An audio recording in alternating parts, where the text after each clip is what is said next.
کہ آپ کو خبر ہے کل کا جو جمعہ ہے وہاں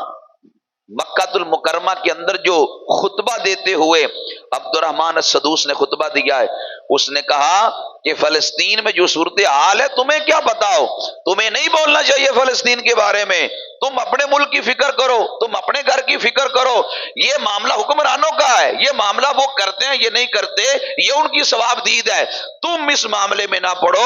تمہیں اس میں غوطہ زنی نہیں کرنی چاہیے، تمہیں اس کی فکر نہیں کرنی چاہیے۔ میں نے کہا پورا فلسطین لٹ گیا، کیوں تمہیں فکر نہیں کرنی چاہیے؟ وہاں بچیاں چیخ رہی ہیں روزانہ صلاح الدین ایوبی کب آئے گا کے نعرے لگاتی ہیں، اب نہیں بولیں گے تو کب بولیں گے؟ جہاد فرض ہو چکا ہے، اور وہ سرکاری ملاؤں کو وہاں کیا ظلم نظر نہیں آتا؟ اب دیکھیں یہ حالات ہیں کہ وہ جو حکومتی سرپرستی میں رہ کر اپنے خطبہ جمعہ دیتے ہیں، سن لو پھر ان کی تقریریں بھی ایسی ہوتی ہیں، کیا خاک دین بیان کریں گے؟ صرف چند ٹکوں کی خاطر اپنے منصب کو بچانے کے لیے وہ معاذ اللہ میں غزہ میں ہونے والے ظلم و بربریت کو بھی نظر انداز کر دیتے ہیں اور اپنے حکمرانوں کی طرف رجوع کرنے کا کہتے ہیں۔ اس وقت جس مسلمان کے دل میں رائی کے دانے کے برابر بھی اللہ کا خوف موجود ہے، اس کی آنکھیں بھی اشکبار ہیں، وہ بھی حیران اور پریشان ہے، وہ بھی آنسو بہاتا ہے، یا اللہ میں کیا منہ دکھاؤں گا قیامت کے دن تیری بارگاہ میں،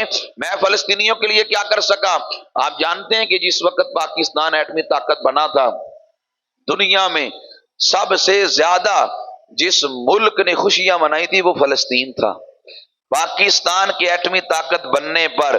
جو ملک سب سے زیادہ خوشیاں منائے اس کو فلسطین کہتے ہیں۔ آج وہ فلسطین کی مائیں، آج وہی فلسطین کی بچیاں پاکستان کا رستہ دیکھتی ہیں کہ جس کے ایٹمی قوت بننے پر ہم نے خوشیاں منائی تھی، آج اس نے اپنے ایٹمی طاقت ساری کی ساری سنبھال کے رکھ لی، بس 23 مارچ کے موقع پر نمائش ہی کی کہ ہمارے پاس جوہری ہتھیار بھی بڑے ہیں، ہمارے پاس یہ بھی ہے، ہمارے پاس یہ بھی ہے۔ کیا تمہارے جوہری ہتھیار کا فائدہ؟ یہ پاکستان اور دیگر مسلم ممالک، یہ 56-57 اسلامی ممالک کی مشترکہ تنظیم کا نام OIC ہے۔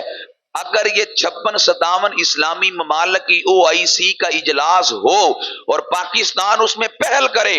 OIC کا اجلاس طلب کرے، اور یہ 56-57 اسلامی ممالک غیرت مند بن کے صرف ایک پیغام دے یورپ کو، ایک پیغام دے امریکہ کو، ایک پیغام دے اسرائیل کو کہ ہفتے کا وقت ہے، بعد آ جاؤ، وگرنہ یہ گوری بھی تمہاری طرف آئے گا، یہ ہدف بھی تمہاری طرف آئے گا، یہ میزائلوں کا رخ تمہاری طرف ہوگا۔ اگر غیرت مند بن کے پیغام بھی دے دیں تو اسرائیل کا پیشاب اندر ہی نکل جائے گا۔ نتن یہو کو رات کو نیند نہیں آئے گی، صرف یہ OIC کا اجلاس طلب کر کے غیرت مند بن کے ایک پیغام دے دیں۔ مسئلہ یہ ان کے مفادات ٹکراتے ہیں، ان کو پتہ ہے 5 سال پورے ہونے کے بعد ہم نے وہاں پہ پناہ لینی ہے۔ اگر ہمیں آج، اب دیکھیں یہی حکمران تھے، اپوزیشن میں تھے تو یہی اسمبلی تھی، اپنے گلے میں فلسطین کا مفرل ڈال کے انہوں نے احتجاج کیا تھا، ہمیں فلسطینیوں کا بڑا دکھ ہے۔ آج یہ حکمران ہے، اقتدار میں ہے، آج اس اقتدار کے نشے میں اتنا بھی نہیں کہ ان کے لیے صدائے احتجاج ہی بلند کر لیں